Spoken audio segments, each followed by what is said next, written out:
Chapter number 12, partnership and introduction. You have already learned about the preparation of account of sole proprietor form of business organization, but when a business expands, it goes beyond the capacity of one person to provide the capital and manage the affairs of the extended business. A need is felt to combine his or her effort and capital with those of another person's. This gives rise to the partnership form of the organization. अब यहाँ पर आपको introduction में क्या बताया जा रहा है कि पार्टनरशिप कब आती है बिजनेस में। मेनली हर कोई कैसा करता है बिजनेस, सोल प्रोप्राइटर करना चाहता है बिजनेस अपना, होता है ना कि मैं अपना बिजनेस सिर्फ मैं ही हैंडल करूं। अगर इसमें सपोज कोई और पार्टनर आ जाता है तो क्या होगा कि आपका प्रॉफिट एंड लॉस सारी चीज डिस्ट्रीब्यूट हो जाती है ना। बहुत सी जगह पर देखोगे कोई भी जब बिजनेस स्टार्ट करता है तब क्या होता है, खुद से स्टार्ट करता है ज्यादातर। इन शॉर्ट समझिए कि सोल प्रोप्राइटरशिप दैट मींस ऐसा बिजनेस जिसके अंदर सिर्फ ओनर जो है वो एक ही है। क्लियर, समझे कि एक ओनर है दैट मींस वो कैसा है, सोल प्रोप्राइटर बिजनेस है। अब आगे यहाँ पे क्या बताया जा रहा है, जैसे जैसे आपका बिजनेस जो है एक्सपांड करेगा दैट मींस आपका बिजनेस बढ़ता जा रहा है तो सीधी सी बात है कि आपको हैंडल करने के लिए भी और लोगों की जरूरत पड़ेगी। सिंपल सी बात है, अगर आप उसको हैंडल करने के लिए उतने स्टाफ रखोगे, इससे बेटर है कि आपको कैपिटल भी चाहिए, है ना, क्योंकि कैपिटल चाहिए, पैसा लगाओगे तभी तो उतना रिटर्न मिलेगा। तो ऐसे सिचुएशन में आके तब क्या किया जाता है कि एक को पार्टनर बना लेते हैं, कोई एक पर्सन को हम इसी कंपनी का पार्टनर बना लेंगे, जिससे क्या होगा, साथ ही साथ हमें मैनेजमेंट तो मिल ही जाएगा, हमारा बिजनेस एक्सपांड भी करेगा, प्लस सबसे मेन चीज है कि हमें इजीली कैपिटल मिल जाएगा। यही चीज तो हम हमारे बिजनेस में इन्वेस्ट कर सकते हैं। ठीक है, फिर बोले कोई भी कंबाइन क्या करेगा, आपकी एफर्ट्स और कैपिटल मिलेगी। जब दोनों चीज आपको मिलेगी तो सीधी सी बात है कि आपका बिजनेस जो है वो और ग्रोथ करता ही जाएगा। Clear? Now as far as recording of business transaction in the books of original entry, their posting of ledger and preparing financial statement and concern, there is no difference between a sole proprietor or a partnership firm. In short क्या बताया जा रहा है आपको कि business कोई भी हो, या तो कोई एक अकेला पर्सन करे that means sole proprietor, या तो एक से ज्यादा, है ना, दो और दो से ज्यादा अगर कोई पार्टनर बन के काम करे, तब भी दोनों का जो फाइनेंशियल स्टेटमेंट है, इनका जो फाइनेंशियल स्टेटमेंट है वो बनाने का जो तरीका होगा वो सेम ही होगा। ऐसा नहीं कि अगर पार्टनर बना रहा हूं तो मैं प्रॉफिट एंड लॉस स्टेटमेंट नहीं बनाऊंगा या बैलेंस शीट नहीं बनाऊंगा, या सोल प्रोप्राइटर है तो वो बोलेगा नहीं मुझे बैलेंस शीट की जरूरत नहीं है। कम ऑन, इफ अगर आप बिजनेस कर रहे हो दैट मींस अगर आप अकेले हो या आपके पास अनगिनत पार्टनर्स है, स्टिल आपको जो फाइनेंशियल स्टेटमेंट है वो बनाना ही होगा। Clear? Then but there are certain issues which are specific to partnership firm and require separate accounting treatment। यही हम इसके अंदर चीजें देखेंगे कि ऐसी कौन सी अलग अलग चीजें जो सिर्फ पार्टनर्स के लिए अप्लाई की जाती है। These issues are appropriate of profits to the firm, treatment of goodwill on various occasions and so on. This lesson focus on such issues related to partnership firm। Partnership firm के regarding जितने भी financial issues होते हैं और इसके अंदर किस तरीके से आप अपनी क्या बोलते हैं पार्टनरशिप की जो बैलेंस शीट है वो आप कैसे प्रिपेयर करोगे, वो सारी चीज इस चैप्टर में हमें देख लेंगे, है ना। जैसे कि क्या क्या बताया था, appropriate profit and loss of firm, goodwill आपकी मार्केट वैल्यू जो आपकी गुड की होगी, एंड वेरियस ऑकेशन, और भी बहुत सारी चीजें होती है। ठीक है, चलिए ये सब के ऑब्जेक्टिव्स है।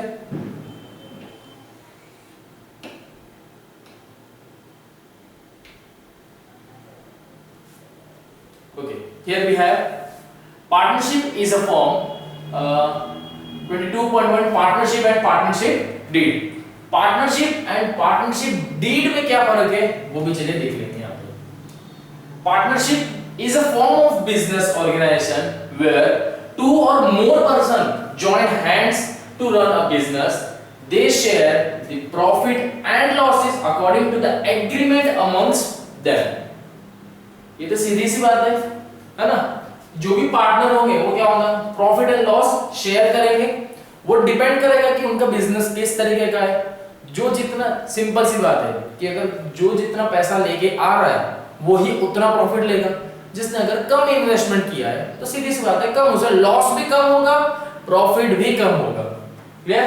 डिपेंड करता है कि वो अपना जो एग्रीमेंट है ना, सारी चीज डिपेंड किससे करेगी, इस एग्रीमेंट पे, कि वो अपना एग्रीमेंट, पार्टनरशिप का एग्रीमेंट किस तरीके से प्रिपेयर करते हैं। चलिए अभी एग्रीमेंट कब आया था? According to the Indian partnership act 1932।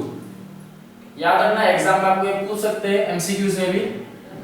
Indian partnership act कौन से ईयर में आया था? 1932। Partnership is relation between person who have agreed to share profit of a business carried on by all or any one of them acting for all।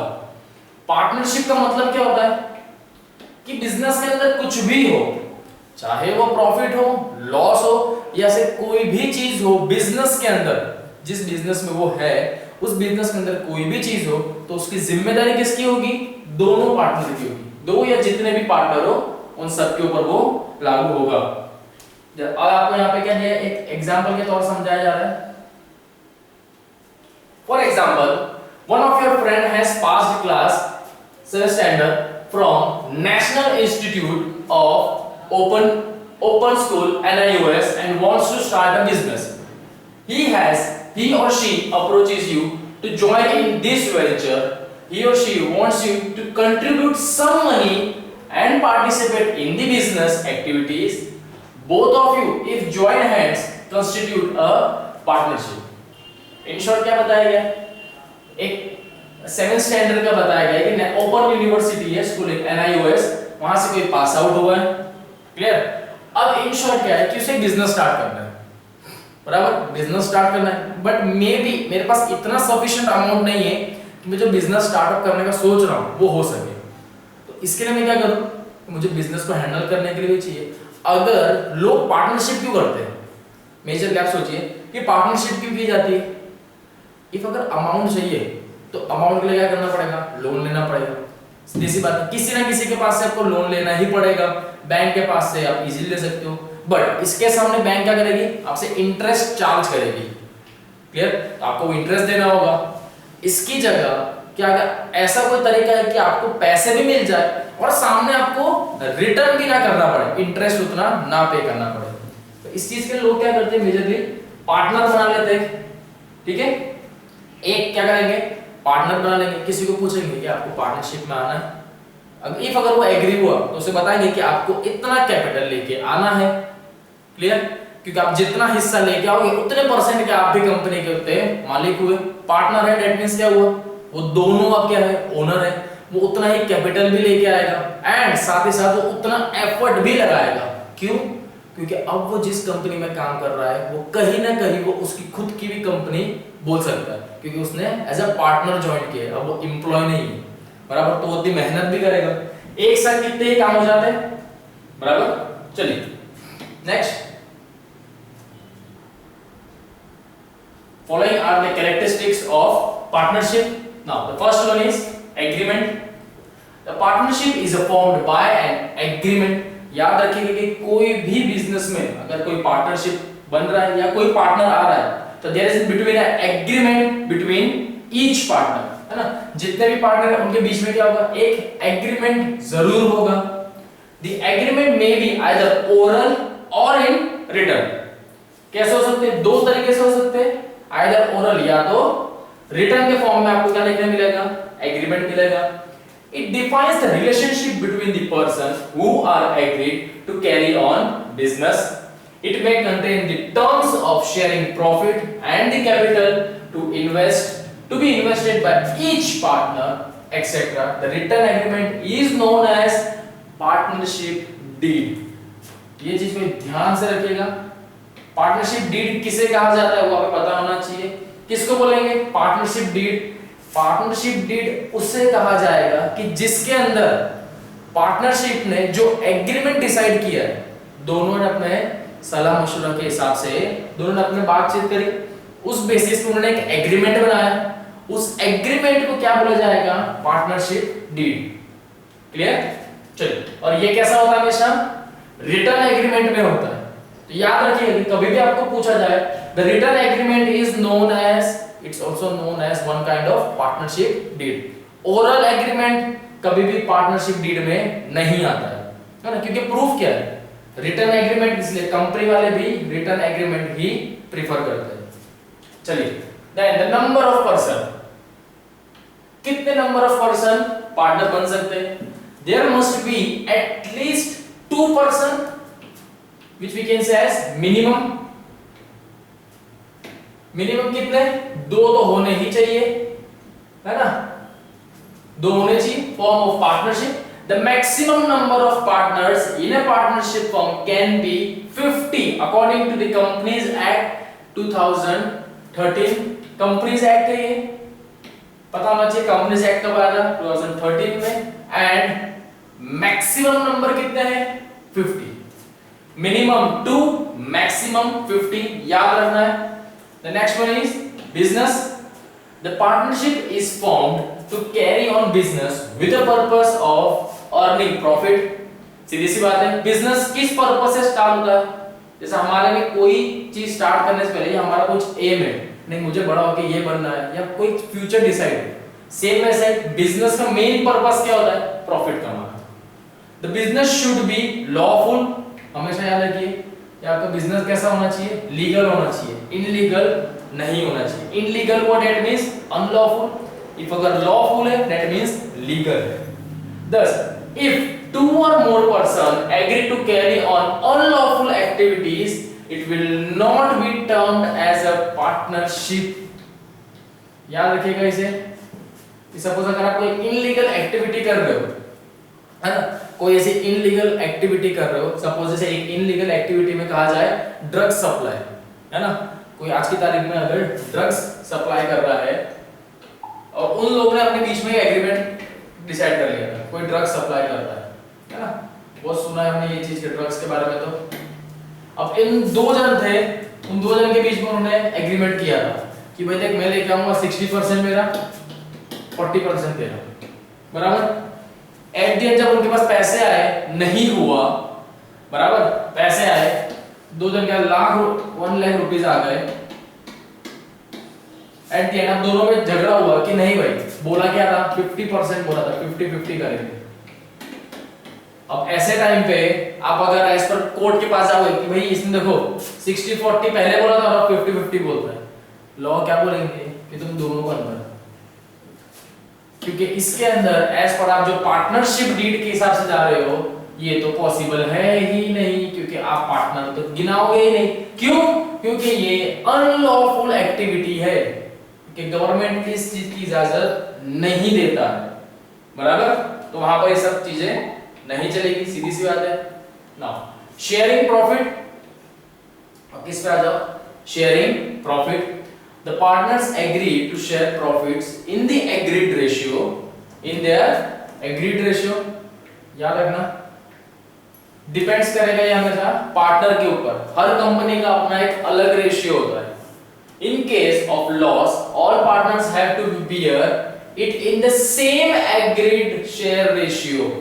बराबर, क्या बोला गया है कि पार्टनर को इफ अगर फ्यूचर में कोई भी अगर लॉस, ये कुछ भी होता है, प्रॉफिट होता है, जैसे यहाँ पर 2 पार्टनर है A एंड B, रेशियो इन्हें रखा है कि 2:1, मतलब भाई इसको डबल मिलेगा, इसको हाफ मिलेगा। सीधे बात 2:1 का हमने रेशियो मान के रखा हुआ है। सपोज अगर यहाँ पर कोई चीज का प्रॉफिट होता है, कितना, जैसे समझो कि 10 रुपीस का प्रॉफिट हुआ है, जस्ट एन एग्जांपल, 10 रुपीस का प्रॉफिट हुआ है, तो डिस्ट्रीब्यूट होगा 2:1 में, दैट मींस 8 और 2 मिलेगा, बराबर। यही रेशियो आ रहा है, 8 और 2 मिलेगा। अब सपोज इनको, अब ये तो प्रॉफिट था, ये क्या है? प्रॉफिट। बट अब इसकी जगह अगर बोलूं कि इनको लॉस हो गया है, तो अभी लॉस हो गया है तो अपने जेब से पैसा देना पड़ेगा। लॉस भी कितने का हो गया था? अगेन 10 रुपीस का ही हुआ है, तो सीधी सी बात है, ये प्रॉफिट का था, तो लॉस में भाई जिसका शेयर ज्यादा वो उतना देगा, भाई ये 8 रुपए देगा, ये 2 रुपए देगा, बराबर। ये 8 रुपए देगा, ये 2 रुपए देगा, क्योंकि रेशियो जो होता है वो किसके लिए? प्रॉफिट एंड लॉस का रेशियो हमेशा कैसा होता है? सेम होता है। क्लियर? प्रॉफिट जब लेने का टाइम आए तब भी वैसा होगा, इफ अगर जब लॉस हो रहा है तब भी वो उसी रेशियो में बटेगा। बराबर? तब ऐसा नहीं कि नहीं भाई तू ज्यादा देगा, ऐसा कुछ नहीं होगा। समझ में आया? चलिए next, mutual agency. Every partner is an agent of the other partner. Every partner can bind the firm and all other partners by his and her act. Each partner will be responsible and liable for act of all other partners. In short, यहाँ पे क्या बताया जा रहा है? If अगर कोई business में नंबर ऑफ पार्टनर्स है ना, नंबर ऑफ पार्टनर है, तो एक चीज याद रखना, अगर किसी के कोई एक पार्टनर की वजह से बिजनेस में अगर कहीं लॉस हुआ है, बराबर लॉस हुआ है, अब एक चीज याद है कि बिजनेस ने अगर इन्वेस्टमेंट किया है तो क्या एक पार्टनर के बोलने से कोई इन्वेस्टमेंट करेगा? नहीं।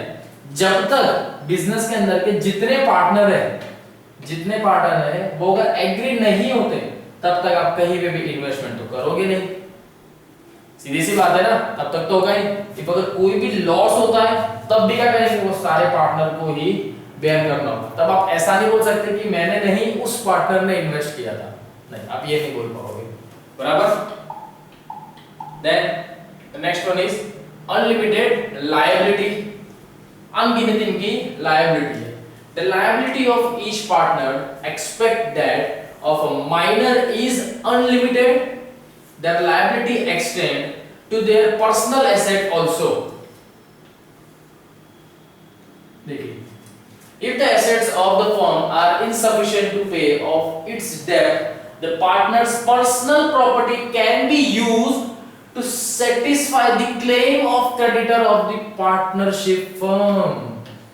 इतनी बड़ी बात यहाँ पे बताई जा रही है आपको। क्या बता रहे हैं इन शॉर्ट? सपोज अगर किसी का कोई फर्म है XYZ नाम लिमिटेड करके कोई कंपनी है जिसके दो पार्टनर है, इनका कुछ, ये दो पार्टनर का नाम A और B है। इनकी कंपनी के अंदर इनकी खुद की जो होम प्रॉपर्टी, खुद की जो प्रॉपर्टी है 10-20, ये क्या है? CR में करोड़ लगा रहा हूं, ठीक है? इतनी इनकी प्रॉपर्टी।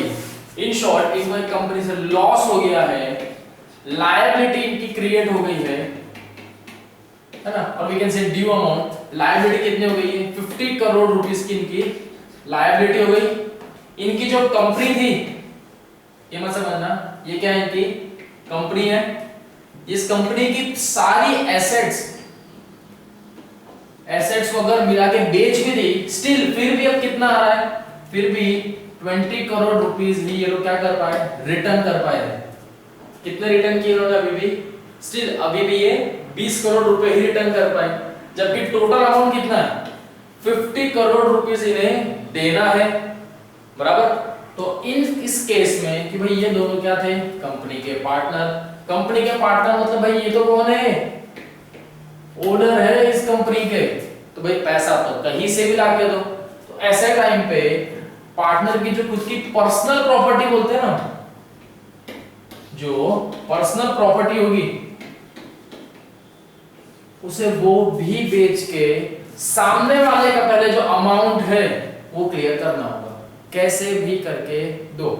इसमें जो सामने वाला पर्सन है, एक्स नाम का पर्सन है, वो क्या बोलेगा कि भाई मुझे मेरा पैसा चाहिए। मैंने मेरा पैसा किसको दिया था?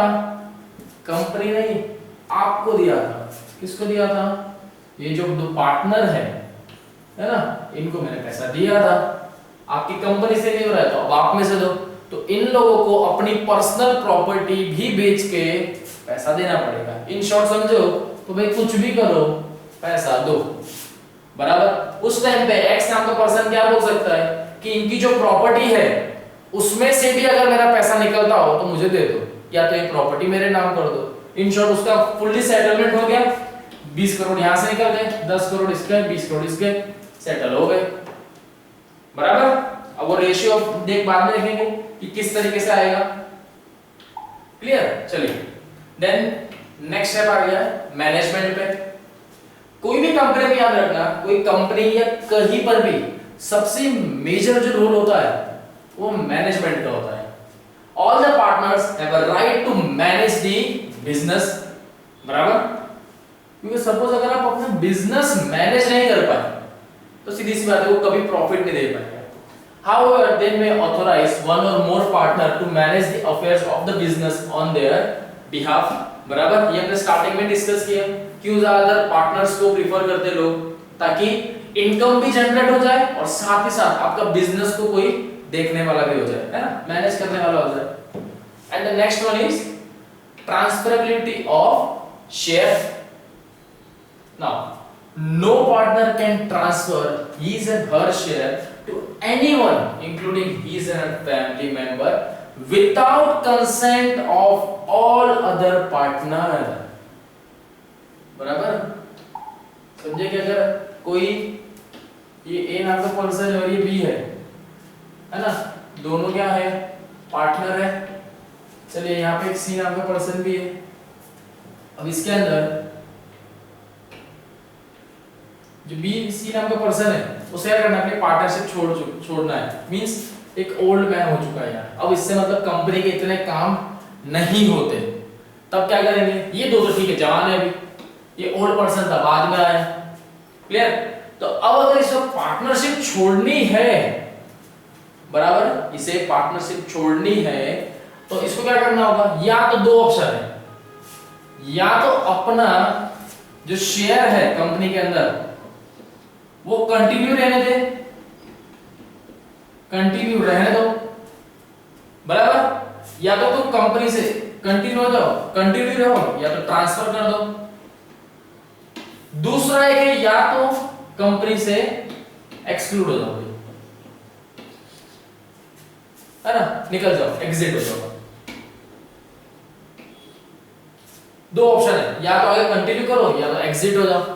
कंटिन्यू आप एक चीज कर सकते हो कि ट्रांसफर कर सकते हो, ट्रांसफर कर सकते हो। उसमें सी नाम का जो पर्सन है उसका ऐसा नहीं हो सकता कि उसकी इच्छा वो किसी को भी देते, नहीं। क्यों? क्योंकि ये क्या है, एक पूरी फर्म है ना, ये क्या है, पूरी एक ये फर्म बनी है, बराबर। तो इस फर्म में अकेले उसके डिसीजन से नहीं हो सकता कि मुझे किसको मेरा शेयर देना है। ऐसे टाइम पे क्या होगा, जो सी नाम का पर्सन है ना, सी नाम का पर्सन है, वो किसको दे सकता है, जो उसके फैमिली मेंबर है,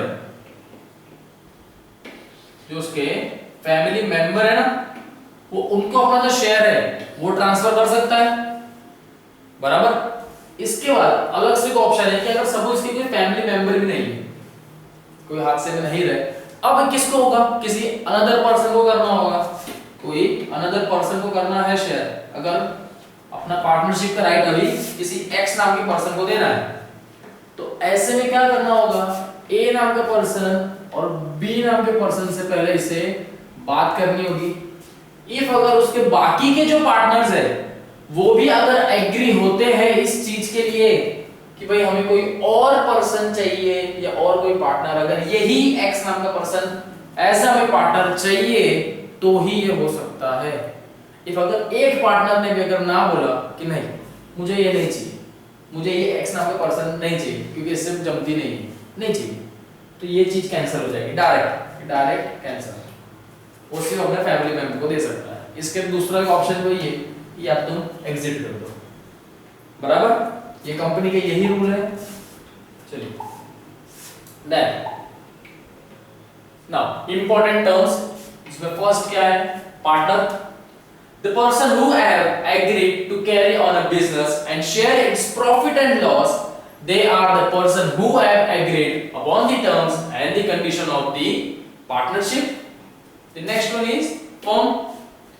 Partners who carry on the business are collectively known as firm. Definition मिल गई आपको firm की, लिख लेना। The name under which the business is carried on is called the firm name, बराबर। किसके नाम आता है, फर्म के नाम में ही आता है। चलिए the next one, the Indian Partnership Act 1932. It is an act that governs the partnership firm, in case partnership deed is silent on an issue, provision of the Indian Partnership Act 1932 are applied. अब main बात यहाँ पर क्या बताई गई है कि suppose अगर किसी का पार्टनरशिप डीड है ना, पार्टनरशिप डीड कब बनता है कि सपोज किसी का भी कोई एग्रीमेंट है, किसी ने कोई एग्रीमेंट बनाया, बराबर, उस एग्रीमेंट के बेस पे क्या बना, पार्टनरशिप डीड बोलेंगे, रिटन एग्रीमेंट है। बट कुछ एक ऐसा सिनेरियो हो गया, एक केस आया इन्हीं के अंदर का, जिसके अंदर उनका जो सॉल्यूशन है, क्या है, जो सॉल्यूशन उनको मिलना चाहिए, वो उनके जो एग्रीमेंट है उसके अंदर वो चीज का सॉल्यूशन नहीं मिल रहा है। क्योंकि ये जो एग्रीमेंट है वो किसने बनाया, जो पार्टनर्स थे, जो पार्टनर्स थे उन्होंने खुद ने बनाया, ये एग्रीमेंट उन्होंने खुद ने बनाया। बट मे बी ऐसा एक थोड़ा केस आ गया, दैट मींस प्रॉब्लम हो गई, जिसका सॉल्यूशन इसके अंदर नहीं है, तब वो कहां जाएंगे, बराबर। तो उस चीज के लिए सीधी बात है कोर्ट में जाएंगे, तो जज भी किस बेसिस पे फैसला सुनाएंगे कि हाँ नहीं यही चीज कानून की तरफ से सही है, तो वो कैसे पता चलेगा। तो हर एक चीज का कॉन्स्टिट्यूशन लॉ है हमारे इंडिया में। सेम वैसा ही पार्टनरशिप के लिए भी एक कॉन्स्टिट्यूशन लॉ बनाया गया था, जिसका क्या नाम है, इंडियन पार्टनरशिप एक्ट 1932, बराबर, इंडियन पार्टनरशिप एक्ट 1932। इफ अगर उसके पार्टनरशिप डीड के अंदर हमें कोई सॉल्यूशन नहीं मिल रहा है, तो as per Indian partnership act 1932 के बेसिस पे जो भी जज का सॉल्यूशन होगा, है ना, जो डिक्लेयर करेंगे फाइनल, इस बेसिस पे ही वो बता पाएंगे, बराबर। जैसे हम लोग गए, हमें कोई क्वेश्चन आंसर चाहिए होते हैं, किसमें से देखते हैं, कहीं से नहीं मिल रहा तो कोई भी बुक उठा के नहीं देखते। जिस गुजराती का अगर आंसर है, सपोज हिंदी का आंसर है, तो आप इंग्लिश की बुक में ढूंढोगे, उसका उसी बुक में ढूंढना पड़ेगा ना, तभी तो आप उसका सॉल्यूशन निकाल पाओगे। सेम वैसा ही तो इंडियन पार्टनरशिप एक्ट के रिगार्डिंग आपको इंडियन पार्टनरशिप एक्ट बनाया है 1932, जिसके अंदर सारे क्वेश्चंस के जो भी बिजनेस के रिगार्डिंग या पार्टनर्स के रिगार्डिंग जो भी डिस्प्यूट्स होते हैं, वो सारी चीज का सॉल्यूशन एज पर लॉ इस एक्ट में दिया हुआ है। Now the partnership deed, next इस पे आ गए पार्टनरशिप डीड पे। Agreement forms the basis of partnership.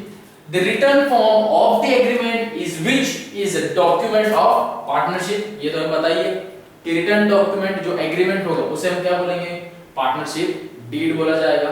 याद रखना, ये आपको एमसीक्यूज में पूछ सकते हैं यही चीज। It contains terms and conditions regarding the conduct of business. It also explains relationship between the partners. This document is called partnership deed। Partnership deed के रिगार्डिंग अगर आपको आए डेफिनेशन आए तो आप यही डेफिनेशन लिख देंगे। Every firm can frame its own partnership deed in which the rights, duties and liabilities of the partners are stated in detail and their responsibilities also. सीधी सी बात है, आपको जो आपकी राइट्स दिए जाएंगे, आपको जितनी ड्यूटी दी जाएगी, उस बेसिस पे आपकी रिस्पांसिबिलिटी तो वैसे ही जनरेट हो जाएगी, बराबर। अब एक चीज याद रखना कि हर फर्म अपना खुद का एक पार्टनरशिप डीड क्रिएट करती है, ये चीज याद रखना, है ना। हर फर्म में अपना अपना पार्टनरशिप डीड होगी।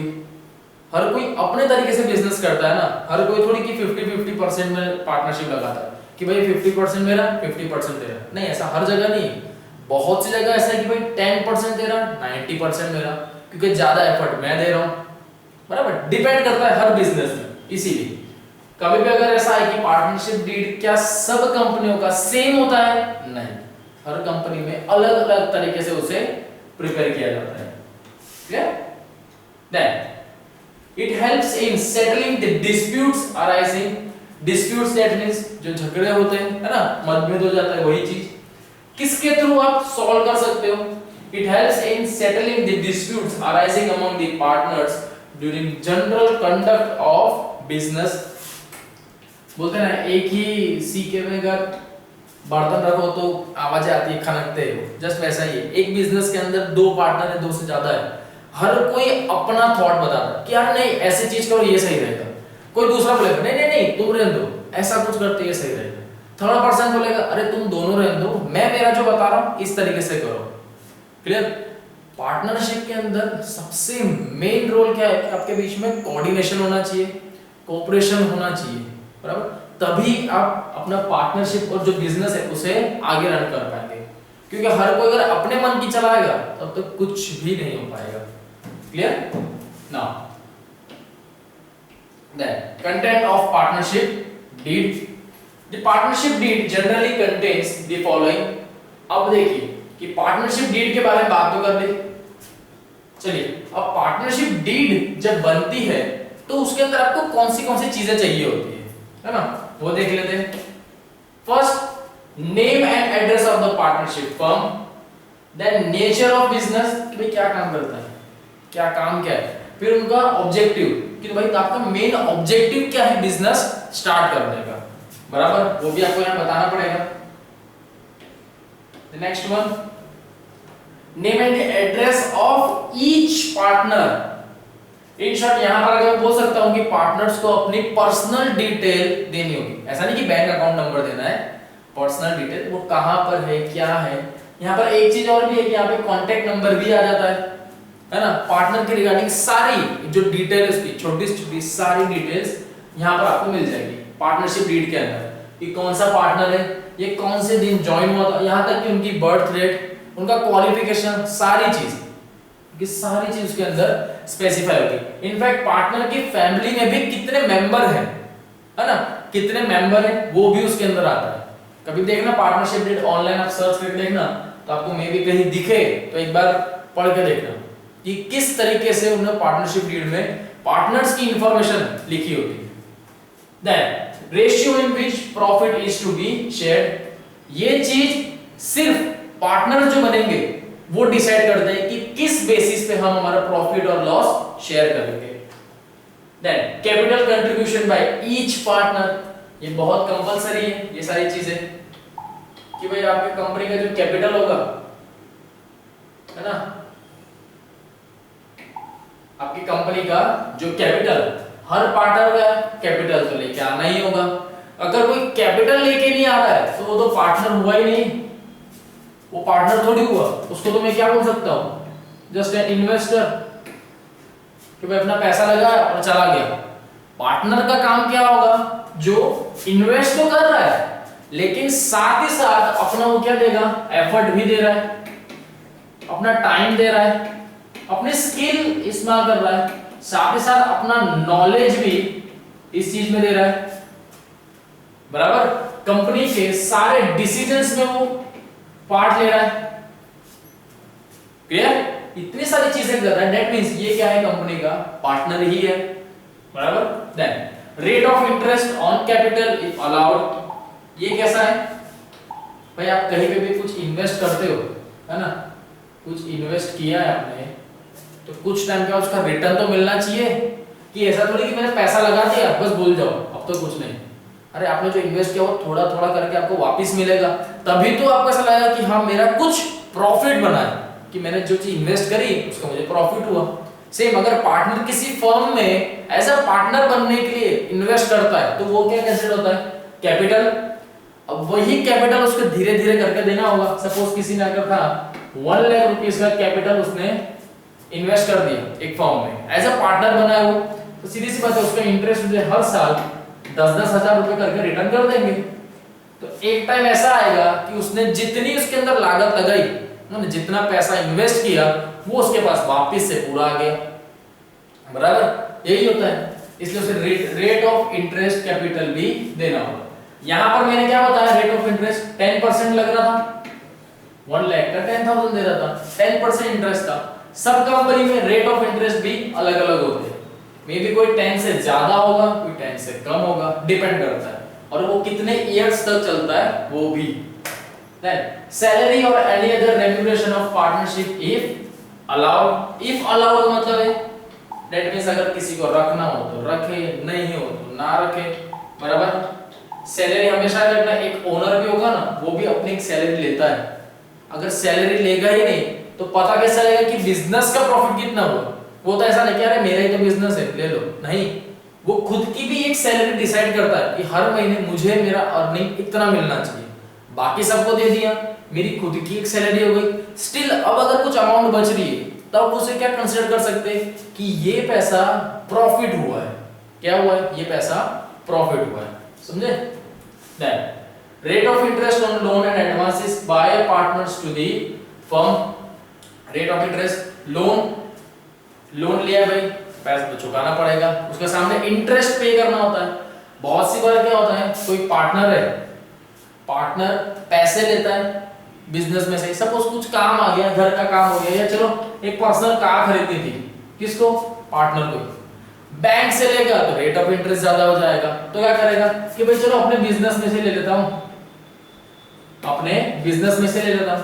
बट क्या बिजनेस में से लिया, अकाउंट में याद रखना या बिजनेस में याद रखना, आप कोई भी चीज कर रहे हो फायदा होना चाहिए। अगर कोई चीज में फायदा नहीं, प्रॉफिट नहीं, तो वो बिजनेस नहीं। फर्स्ट लाइन में पढ़ा था हमने, बिजनेस क्यों करते हैं? प्रॉफिट के बेस पे। अब ये पार्टनर अगर बिजनेस में से पैसा ले रहा है, 1 लाख रुपीस ले रहा है, बराबर, इसमें फायदा किसका हो गया? पार्टनर का। क्यों? 1 लाख रुपए मिल गए। सपोज कार इतनी आती नहीं है, चलिए 9 लाख कर दिए, ठीक है, इतना पैसा ले लिया। अब इसमें एक चीज तो अच्छी है कि यार बिजनेस से पैसा ले लिया है, आराम से चुकाता रहूंगा, बराबर। माइंड में यही आएगा कि भाई मेरा बिजनेस है, मेरा खुद का है, क्योंकि मैं पार्टनर हूं, मेरा भी एक शेयर है। बैंक से लेता तो मुझको बहुत रेट ऑफ इंटरेस्ट में भी पे करना होता। अब इसके अंदर पार्टनर का तो फायदा हो गया, लेकिन बिजनेस का कोई फायदा दिख नहीं रहा है, बराबर। इसलिए बिजनेस भी क्या करेगा, अगर बैंक इनके पास से सपोज 10% चार्ज करती है लोन पे, बराबर, तो उसके सामने जो बिजनेस है वो कितना करेगा? मे बी 4% और 5% चार्ज करेगा,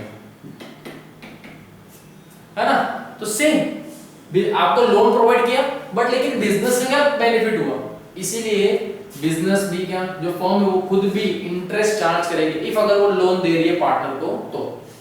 और बाहर से भी अगर बिजनेस, अगर ओनर बैंक से लोन ले रहा है तो उसे देना पड़ेगा। Then drawings of partnership and interest they are on if any, बराबर, यही स्टेटमेंट आया है यहाँ। Method of valuation of goodwill and revaluation of asset and liabilities on the reconstitution of partnership, that is on the admission, retirement or death or of partner, ठीक है। यही सारी चीजें जब पार्टनर आता है, रिटायर हो जाता है, या एक तीसरा सिनेरियो होता है कि पार्टनर की अनसर्टेन डेथ हो गई, ठीक है। ये सारी चीज में आपको उसका जो शेयर है ना, जितना उसको जितना परसेंट अलग अलग तरीके से मिल सकता है। अदरवाइज शेयर में जाते हैं कि कितना शेयर था, रेशियो में डिस्ट्रीब्यूट करते हैं, और अदरवाइज परसेंटेज में, और एक आता है लमसम अमाउंट में कर दिया जाता है, एक लमसम अमाउंट में उसे दे दिया जाता है, ठीक है। चलिए, then settlement of dispute by arbitrator. अब यहाँ पे देखिए आर्बिट्रेटर कौन है? आर्बिट्रेटर ये होता है कि किसी एक थर्ड पर्सन को दोनों पार्टनर जो भी पार्टनर होंगे, पार्टनर है, उन्होंने पहले से ही एक एग्रीमेंट के अंदर ये लिख के रख दिया था कि अगर इन फ्यूचर में हम दोनों के बीच में अगर मतभेद हो तो हम किसी एक तीसरे से सलाह मशवरा करके इस चीज को सॉल्व कर देंगे। आर्बिट्रेटर जस्ट कोर्ट बोलते ना, कोर्ट से जाने से जस्ट पहले का एक स्टेप है कि भाई पहले आप यहाँ सॉल्व कर लो। कितनी बार ऐसा होता है ना कि घर में भी अगर कोई झगड़े हो जाए तो हम सीधा ऐसा नहीं कि भागते कि नहीं पूरी दुनिया को बताओ, नहीं, वो पहले घर में सॉल्व करके देख लेते कि यहाँ हो जाए तो ठीक है, नहीं हो तो स्टिल फिर तो बाहर की दुनिया है ही। तो सेम वैसा ही आर्बिट्रेटर को पहले से ये डिसाइड करके रखते। लॉ का भी कोई हो सकता है, दैट मींस एज पर वो डिसीजन कैसे लेगा, आपके पार्टनरशिप डीड के हिसाब से, और as per Indian partnership act 1932 के हिसाब से वो समझाएगा, स्टेप नहीं दे सकता है। स्टिल अगर फिर भी कोई ना माने तो लास्ट स्टेप तो आपका कोर्ट ही है। Clear? That settlement of accounts at the time of retirement और डेथ ऑफ पार्टनर। सीधी सी बात है, अकाउंट सेटल करना मींस अब जो पर्सन जा रहा है या नहीं रहा, अब उसके रिगार्डिंग तो कुछ भी नहीं होगा, तो उसका अकाउंट सेटल करना पड़ेगा। या तो आप आगे कैरी फॉरवर्ड हो जाए, अगर वो रिटायर हो रहा है तो उसे उसका पैसा देके छोड़ दो, या अगर उसकी जगह कोई और आ रहा है फिर तो कोई बात है ही नहीं, लेकिन उसकी डेथ हो गई और कोई भी नहीं है, तो उसकी जितनी अमाउंट इस बिजनेस में से निकलती थी उतनी उसको दे दो, या जितना लॉस बनता था वो काट के दो, जो भी है, बराबर। लेकिन अकाउंट के साथ उसका सेटल करना होगा। Then circumstances in which the firm can be dissolved, circumstances means ऐसे कुछ कारण है जहां पर फर्म को क्या करना पड़े, डिसॉल्व, बंद करना पड़े। Settlement of account at the time of dissolution of firm, आप किस तरीके से, एक ऐसा अगर भविष्य में ऐसा टाइम आ गया कि अब मतलब ऐसा है कि शायद इस फर्म को खत्म, बेचना ही पड़ेगा, अब नहीं करना, बिजनेस नहीं करना, सपोज अगर ऐसा टाइम आ गया, तब आप अपना अकाउंट्स उस वक्त किस तरीके से सेटल करोगे, वो भी चीज इसमें लिखी होगी। मतलब एक स्टार्टिंग से लेके उस बीच में क्या क्या सिनेरियो हो सकते हैं और उसका लास्ट एंड कैसा होगा, वो सारी चीज पार्टनरशिप डीड में आनी चाहिए और वही लिखी जाती है, बराबर। इन फ्यूचर कभी आप लोग भी अपनी फॉर्म एस्टैब्लिश करेंगे तब करना है सब, है ना। चलिए, now in the absence of partnership deed, अब एक नया चीज एक माइंड में तो आप सभी के आई होगी कि सर चलो ठीक है, ये तो जिन्होंने मतलब बना के रखा था पार्टनरशिप डीड, ये तो उनकी बात है। बहुत से लोग तो ऐसे होंगे जिन्होंने कहा का पार्टनरशिप ना कुछ, आजकल बस ऐसे ही चल रहे बिजनेस बहुत से लोगों के, सही बात है, चलते बहुत से, आज से कितने टाइम पहले से चल रहे हर किसी के, काय के डीड, दो जन दोस्त हैं साथ में बात करी, चालू कर दिया, बिजनेस चल रहा है, ठीक है। अभी चलो उनके बारे में देख लेते कि क्या होगा। The partnership deed lays down the terms and conditions of the partnership in regards to right, duties and obligation of the partner. In the absence of partnership deed, there may be arise a controversy on certain issues like profit sharing ratio, interest on capital, interest on drawing, interest on loan and the salary of partner. In such cases, the provision of Indian Partner Act become applicable. अब यहाँ पे क्या है कि भाई जिसने partnership deed नहीं बनाया उसके अंदर मतलब उसने कुछ बोला ही नहीं, बस ऐसा चालू कर दिया बिजनेस। फिर एक टाइम ऐसा आया कि अरे मुझे इतना प्रॉफिट चाहिए, मुझे इतना पैसा चाहिए, तब मतभेद हो जाता है कि मैं तेरे को क्यों दूं, मैं ना ले लूं इतना, बराबर। अरे तू इतना इंटरेस्ट क्यों दे रहा है, मतलब मैंने कैपिटल दिया था, अरे मुझे इतना % वापस दे दे, अरे नहीं नहीं इतना नहीं देंगे, कम लेंगे थोड़ा, क्यों, क्योंकि आपके पास कोई रिटर्न है ही नहीं फॉर्मेट कि कितना हर बार लेना चाहिए, आपने कोई रूल्स बनाए नहीं, बस आंख बंद करके डायरेक्ट आपने स्टार्ट कर दिया। ऐसे ही लोगों की जल्दबाजी में कितनी बार बिजनेस चलता हुआ भी बंद हो जाता है, बराबर। अब सपोज अगर यही सारे इश्यूज आ रहे है ना, सारे क्या यही इश्यू आ रहे कि अरे यार पैसा कितना लेना चाहिए था और दो पार्टनर के बीच में मतभेद हो गया, तो वैसे टाइम पे पार्टनरशिप डीड तो है नहीं, तो सॉल्यूशन कहां से लाए, आपको सॉल्यूशन सीधा मिल जाएगा हमारे इंडियन पार्टनरशिप एक्ट 1932, याद रखेंगे बार बार, उसके अंदर आपको इस सारी चीज का सॉल्यूशन मिल जाएगा, बराबर। चलिए, जैसे कि अब कौन से इश्यूज हैं जो आपको देखने मिल जाते हैं, मींस ज्यादातर पार्टनर्स के बीच में हो जाते हैं, तो ये वही सारे हैं। जैसे फर्स्ट है डिस्ट्रीब्यूशन ऑफ प्रॉफिट, इसके ऊपर ज्यादा हो जाता है। ये कब का बता रहे कि आपने पार्टनरशिप डीड जो है वो प्रिपेयर नहीं करी है ना, यहाँ पे पार्टनरशिप डीड प्रिपेयर नहीं करी है। अब उसके साथ मतलब क्या क्या आपके इश्यू आते हैं वो है, partnership are entitled to share profit equally. सुनिए, अगर आपने पार्टनरशिप डीड नहीं बनाई है और अगर उसके अंदर ऐसा हो रहा है कि यार मेरे को इतना प्रॉफिट चाहिए, तू इतना ले ले, that as per Indian Partnership Act 1932, अगर आपने पार्टनरशिप डीड नहीं बनाई है तो हर एक पार्टनर को इक्वल प्रॉफिट ऑफ शेयर मिलेगा। ये इंडियन पार्टनरशिप एक्ट 1932 का रूल है, ठीक है। Then interest on capital, interest on capital is not allowed, ये पार्टनर्स अपनी इच्छा से करते हैं। जो प्राइवेट लिमिटेड कंपनी होती है ना, वो क्या करती है, जो पार्टनर लेके आए उसे धीरे धीरे करके पैसा उसका रिटर्न कर देती है।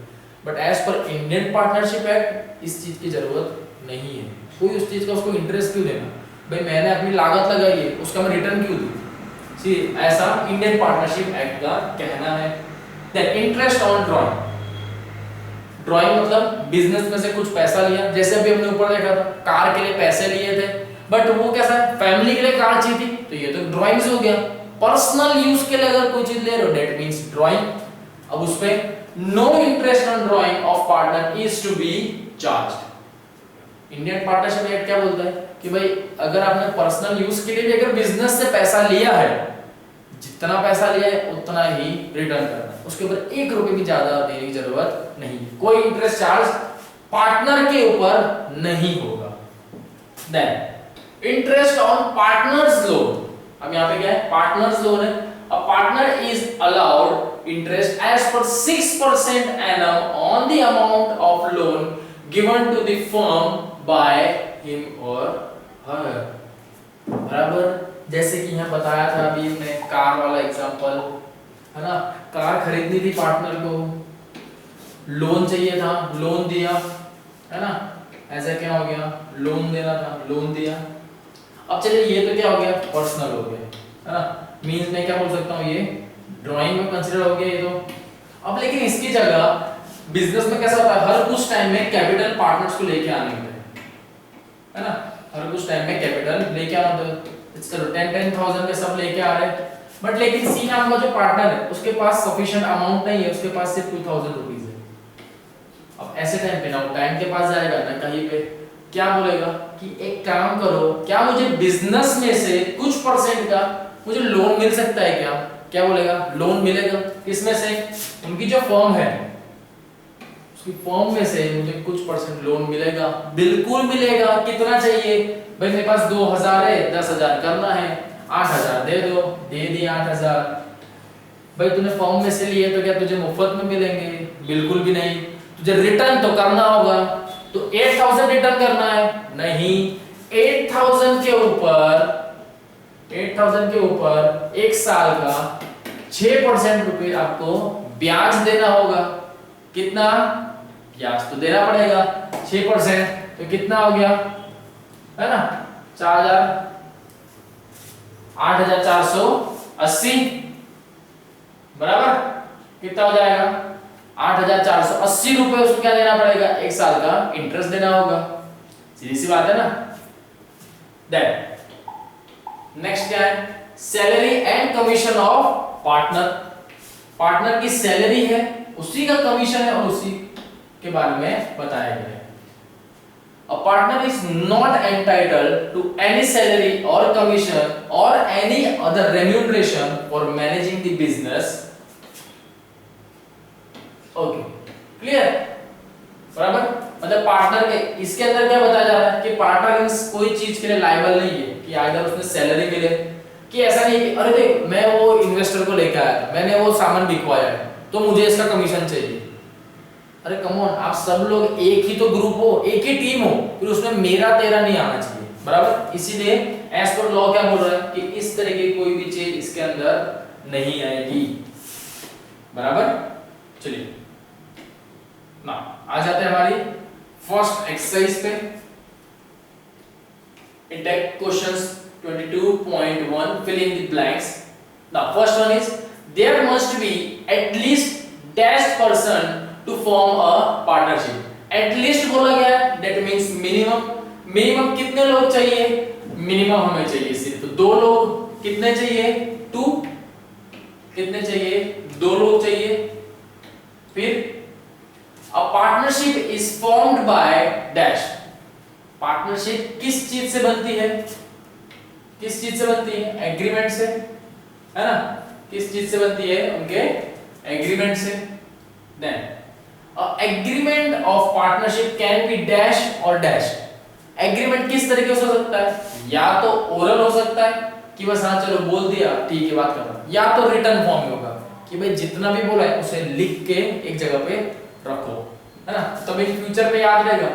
बोला हुआ तो शायद भूल जाए, लिखा हुआ थोड़ी भूल सकते हैं, लिखा हुआ तो वहीं का वहीं रहेगा। क्लियर? रिटर्न या ओरल बोलो, ओरल या रिटर्न दोनों एक ही बात है, बराबर। Then the written form of agreement of a partnership is called, written form of agreement याद रखना, oral form of agreement is called, कभी आए तो कुछ नहीं है उसके लिए, है ना, उसके लिए कुछ भी नहीं है, हमेशा क्या देखना, the written form of agreement of partnership is called partnership deed. क्या आएगा, is called partnership deed. Then the liability of each partner is, कितनी पार्टनर की लायबिलिटी अनलिमिटेड, कि भाई वो जितना चाहे उतना क्या कर सकता है, देवा कर सकता है, बोलते ना डेप्ट बढ़ सकती है। पार्टनर पर्सनल की बात कर रहे हैं, ये फर्म के रिगार्डिंग नहीं कि फर्म के ऊपर वो कितना कर्जा कर सकता है, वो खुद पे कर सकता है। क्यों?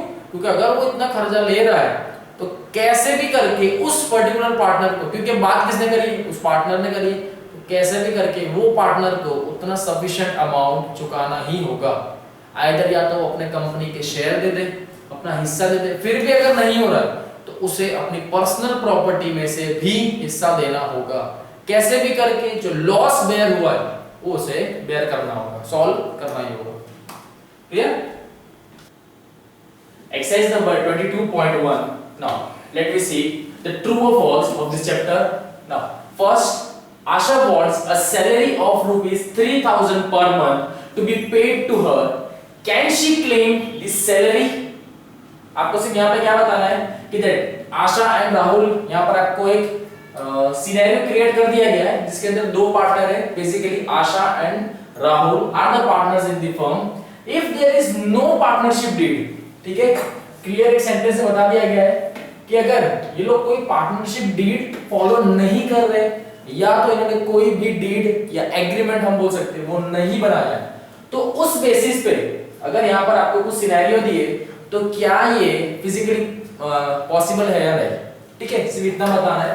इनकी पार्टनरशिप डीड नहीं है, दैट मींस अब जितने भी यहाँ पर आपको सर्कमस्टेंसेस दिखेंगे वो एज पर आप किस बेस पे क्या बोलते हैं एग्री करेंगे, as per Indian partnership act 1932 के अकॉर्डिंग हम इसे स्टडी करेंगे। जैसे यहाँ पे क्या बताया गया है, Asha wants a salary of ₹3000 per month to be paid to her, can she claim this salary? क्या वो ऐसा कर सकती है, क्लेम कर सकती है? ऐसे कितना बताओ, यस और नो? नो, क्योंकि as per Indian partnership act के अंदर कोई भी पार्टनर एज अ सैलरी नहीं ले सकता है, ठीक है। Then Rahul has advanced a loan to the firm, he claim interest 6% PA is the permissible, ठीक है। यहां पर देखो, लेकिन राहुल ने क्या किया है, एडवांस लोन दिया है, किसको? फर्म को। तो सीधी सी बात है, यहां पर लोन किसको मिला है? फर्म को। दैट मींस फर्म के लिए क्या हो गया, एक तरह की लायबिलिटी क्रिएट हो गई, बराबर। कैपिटल नहीं है, यहां पर आपको वर्ड स्पेसिफाई किया गया है लोन, ठीक है। सो कहीं से भी लोन लिया जाए, दैट मींस आपको उसके सामने उसका इंटरेस्ट पे करना होता है, करेक्ट। तो सीधी सी बात है, कितना इंटरेस्ट? 6% पर एनुअल होगा, तो क्या उसे ये मिलेगा? बिल्कुल मिलेगा, क्योंकि लोन है ना, लोन का आपको इंटरेस्ट तो कहीं पर भी देना ही होगा। जहां पर भी लोन वर्ड आता है, दैट मींस आपको उसके सामने इंटरेस्ट देना ही है। क्लियर? चलिए, then Asha and Rahul contribute ₹50,000 each as capital. Rahul wants more profit than Asha. Is it permissible? No, ये तो possible ही नहीं है। Then Asha gets contract for the firm. She wants 2% commission on the amount of contract. Is it entitled to such commission? बिल्कुल भी नहीं, क्योंकि हमारा Indian partnership act इस चीज की परमिशन नहीं देता है। किसको? क्यों? क्योंकि आशा यहाँ पे क्या है, एज अ पार्टनर है, ठीक है। पार्टनर को कोई भी तरह की सैलरी, कमीशन, ब्रोकरेज, ठीक है, ये सारी चीजें पार्टनर को नहीं मिल सकती, बराबर। Then Rahul withdraw 500 per month for the personal use. Asha wants interest to be charged on Rahul's drawing. Is it possible? No. अगर इन्होंने पार्टनरशिप डीड बनाई होती और उसके अंदर वो स्पेसिफाई किया होता तो मे बी ये चीज पॉसिबल हो सकती थी, ठीक है। चलो नेक्स्ट आ जाओ, 22.2 capital account meaning and there preparation. Like partners contribute their share of capital in business, these are recorded in their respective accounts named as capital account, बराबर। Suppose there are two partners A and B, there will be A's capital account and the B's capital account। यहाँ पर आप लोग देखना कि if अगर partner का आपको नाम दिया जाए तो आप लोग कुछ इसी तरीके से लिखेंगे, ठीक है। सपोज यहाँ पर किसी का नाम है, जैसे राहुल नाम है, तो आप किस तरह से लिखोगे, that Rahul's capital account, बराबर। Then there are mainly two types of account. कौन से दो टाइप के होते हैं? Like first is fixed capital account and another one is fluctuating capital account. आगे देखेंगे। तो जैसे कि यहां पे दिया हुआ है fixed capital account, that means wording से आपको पता चल रहा होगा कि फिक्स्ड है। दैट मींस क्या होगा कि व्हाटएवर आप जो कैपिटल एक बार इंट्रोड्यूस कर रहे हो अपने फर्म में एज अ पार्टनर, ठीक है, तो आप फर्स्ट टाइम जो मनी लेके आओगे वो क्या कंसीडर होगा? It's capital. तो वो क्या होगा? हर साल कैसा होता है? फिक्स्ड, है ना? The fixed capital account, the closing balance of capital account is same as that of opening balance except when additional capital is introduced और देयर इज परमानेंट विथड्रॉल। क्या बोला गया है? There is permanent withdrawal during the current accounting year, ठीक है। That items relating to capital account such as कौन सी चीजें फिक्स्ड कैपिटल अकाउंट के अंदर आती है, वो भी किसके अंदर? कैपिटल अकाउंट, जैसे कि interest on capital, interest on drawing, share of profit etcetera are to be recorded in the capital account, ठीक है। फॉर्मेट हम सभी लोग देख लेते हैं, बाकी अदरवाइज आपको यही सारी चीजें थियरी बेस में दी हुई है। Then but in this case a separate account is opened for each partner to record these item, ठीक है। किस तरीके से हर किसी के लिए एक सेपरेट अकाउंट यहां पर प्रिपेयर किया जाएगा। This account is known as current account. Current account की आपको डेफिनेशन भी यहां मिल गई है। A current account may show a debit or credit balance which we know very well.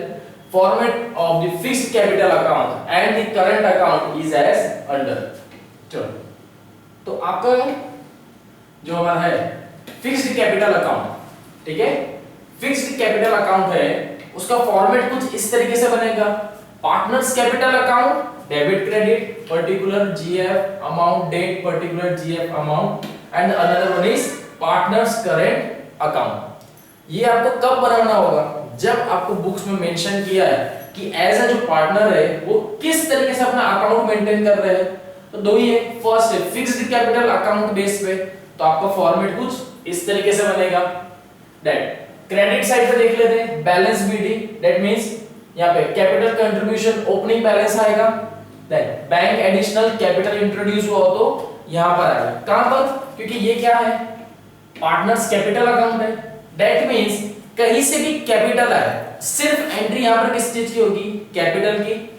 BD date means past year का होगा, न्यू ईयर में आया तो कैपिटल ही है। दूसरा कौन सा है? एडिशनल कैपिटल, आइदर बैंक से हो सकता है, अदरवाइज कैश में भी आएगा, बराबर। देन विथड्रॉल है, जो कैपिटल था उसे विथड्रॉ कर लिया इधर साइड पे and your closing balance. Then partners current account. Now इस पार्टनर्स करंट अकाउंट के अंदर पार्टनर्स के रिगार्डिंग जो भी ट्रांजैक्शन होते हैं वो सारे ट्रांजैक्शन यहीं पर हम देखेंगे।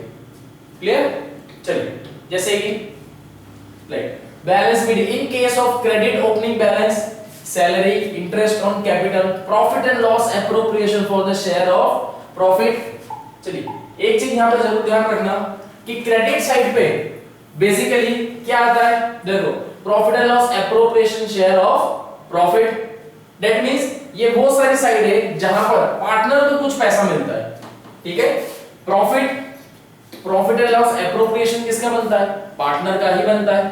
पार्टनर के रिगार्डिंग जो भी उसके प्रॉफिट एंड लॉस हुए होंगे वो सारी चीजें किसके अंदर आती है? Profit and loss appropriation account में ही आती है, बराबर। बैलेंस शीट, इफ अगर डेबिट क्लोजिंग है तो इधर, डेबिट क्रेडिट क्लोजिंग है तो यहां पे। इस साइड पे कौन सी आएगी? Balance BD, that debit opening balance, drawings, that interest on drawing, and if you are getting such a loss, so which comes on the debit side. कौन साइड पे आ जाएगा? कि डेबिट साइड पे, इन शॉर्ट याद रखो, debit side पे क्या आ जाते हैं आपके? लॉसेस। क्रेडिट साइड पे क्या आ जाते हैं आपके? प्रॉफिट, बराबर। इस चीज की एंट्री याद रखना, क्योंकि यही चीज आपको बेसिकली बार बार आगे भी देखने मिल सकती है। Then The second one is fluctuating capital account. बराबर, बेसिकली दो ही है, first fixed capital account, the next one is fluctuating capital account. When capital account for each partner is so maintained that in addition to the capital amount, other items related to capital account such as interest on capital, drawing, net profit or loss, etc. are written in this account. कौन सी चीजें आती है इस account में particular, यही आपको बताई गई है. It is termed as fluctuating capital. In this case, there is no need to maintain a separate account for the recording of the adjustment. इस लाइन को आप अट्रैक्ट कर लेना. रीजन क्यों? क्योंकि मे बी आपको यही चीज fill in the blanks true और फॉल्स और उन सब चीजों में पूछा जा सकता है कि ऐसा कौन सा अकाउंट है जिसके अंदर आपको सेपरेट अकाउंट बनाने की जरूरत नहीं है. कौन सा है? फ्लक्चुएटिंग कैपिटल अकाउंट के अंदर. Clear? Then, in the absence of any kind of information, the capital account should be prepared by this method. Done? Then, format देख लो, partners capital account. That means fluctuating capital account अगर आपको बताया जाए कि कौन सी method से बनाना है, जैसे fluctuating capital method, तो आपका फॉर्मेट कुछ इस तरीके से होगा. सेम ही आता है दोनों के अंदर मोस्ट प्रोबेबली. देखिए, बैलेंस बीडी, क्रेडिट ओपनिंग इस साइड पे, बैंक, कैपिटल इंट्रोड्यूस किया होगा, salary, interest on capital, then profit अगर आया किसमें से ट्रांसफर हो रहा है, P&L एप्रोप्रिएशन में से अगर प्रॉफिट मिला है तो वो इस साइड पे ही आएगा. Debit balance, same drawing, interest on drawing, profit and loss, balance BD if the credit balance is high. बराबर, रुपीस की साइन लगाना नहीं भूलेंगे. फॉर्मेट जितना अच्छा होगा मार्क्स भी उतने ही सही तरीके से मिल पाएंगे आपको.